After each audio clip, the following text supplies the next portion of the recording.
Hello viewers, আপনারা সবাই কেমন আছেন? আশা করি ভালো আছেন। আলহামদুলিল্লাহ আমিও ভালো আছি। আজকে যে বিষয়টা নিয়ে আলোচনা করব, স্ক্রিনে একটা প্রোডাক্ট দেখতে পাচ্ছেন, এটা কোন কোম্পানির প্রোডাক্ট এবং এটার মূল্য কত এবং এটা কিভাবে খেতে হবে, এটাতে কোনো পার্শ্ব প্রতিক্রিয়া আছে কিনা, মূলত সেই বিষয়গুলো নিয়ে আলোচনা করব। আপনারা যদি আমার চ্যানেলে নতুন হয়ে থাকেন অবশ্যই চ্যানেলটিতে সাবস্ক্রাইব করবেন এবং ভিডিওটা না টেনে সম্পূর্ণ ভিডিওটা দেখবেন, না দেখলে অনেক কিছু মিস করবেন। যাদের দেখা যাচ্ছে যে যৌন দুর্বলতা, মিলনে অক্ষমতা, দ্রুত বীর্যপাত, প্রস্রাবের আগে বা পরে ক্ষয় হচ্ছে, যৌন শীতলতা, দ্রুত বীর্যস্থল, স্নায়বিক দুর্বলতা, আপনার সঙ্গীর সাথে আপনারা দেখা যাচ্ছে বেশিক্ষণ মেলামেশা করতে পারতেছেন না, 1-2 মিনিটের মধ্যে আপনার বীর্যপাত হয়ে যাচ্ছে, বা একবার মেলামেশা করলে দ্বিতীয়বার লিঙ্গ স্ট্রং হচ্ছে না, তারা চাইলে এই মেডিসিনটা খেতে পারেন। আপনারা 1বার 2বার 3বার 4বার যত খুশি ততবার আপনার সঙ্গীকে আপনারা পরিপূর্ণ সুখ দিতে পারবেন এই মেডিসিনটা খেলে। এই মেডিসিনটা দেখা যাচ্ছে যে আপনার কোন কোম্পানি বাজারজাত করেছে, এটা বাজারজাত করেছে মুসলিম মেডি হেলথ ইউনানি, এই কোম্পানিটা বাজারজাত করেছে। এই মেডিসিনের নাম হচ্ছে আপনার সঞ্জীবনী এম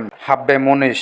এই মেডিসিনের মূল্য হচ্ছে আপনার বক্স 10 পিস, ট্যাবলেটের বক্স হচ্ছে আপনার 300 টাকা। এটা আপনারা খাবেন কিভাবে? এটা যাদের বয়স 18 তারা একটি করে খেতে পারেন, আর যাদের বয়স বেশি তারা চাইলে আপনারা সকালে একটা রাত্রে একটা, যদি গ্যাস্ট্রিকের সমস্যা থাকে তাহলে আপনারা গ্যাসের ওষুধটা সাথে খেয়ে নিতে পারেন, খুবই ভালো কাজ দিবে। অথবা আপনারা দুধ সহ খেতে পারেন, খুবই ভালো কাজ দিবে এই মেডিসিনটা। যারা বেশিক্ষণ সময় দিতে পারতেছেন না তাদের জন্য এই মেডিসিনটা খুবই ভালো কাজ দিবে। মেডিসিনটা আপনারা ওয়ান টাইম হিসেবে ইউজ করতে পারেন, এটা স্থায়ী কোনো সমস্যার সমাধান করবে না। আপনারা ওয়ান টাইম হিসেবে যে মেডিসিনগুলো খান তার থেকে অনেক ভালো হবে, আপনারা চাইলে খেয়ে দেখতে পারেন। এই মেডিসিনে তেমন কোনো পার্শ্ব প্রতিক্রিয়া পরিলক্ষিত হয় না, আপনারা চাইলে খেতে পারেন। আর যারা দীর্ঘদিন যাবত যৌন সমস্যায় ভুগতেছেন, কোনো মেডিসিনে ফল পাচ্ছেন না, বিভিন্ন জায়গায় চিকিৎসা নিচ্ছেন অথচ আপনাদের কোনো কাজে আসতেছে না, তারা চাইলে আমাদের সঙ্গে যোগাযোগ করে যৌন সমস্যার স্থায়ী সমাধান নিতে পারেন। আশা করি বুঝতে পারছেন। আমার ভিডিওটা যদি আপনাদের কাছে ভালো লেগে থাকে অবশ্যই চ্যানেলটিতে সাবস্ক্রাইব করবেন।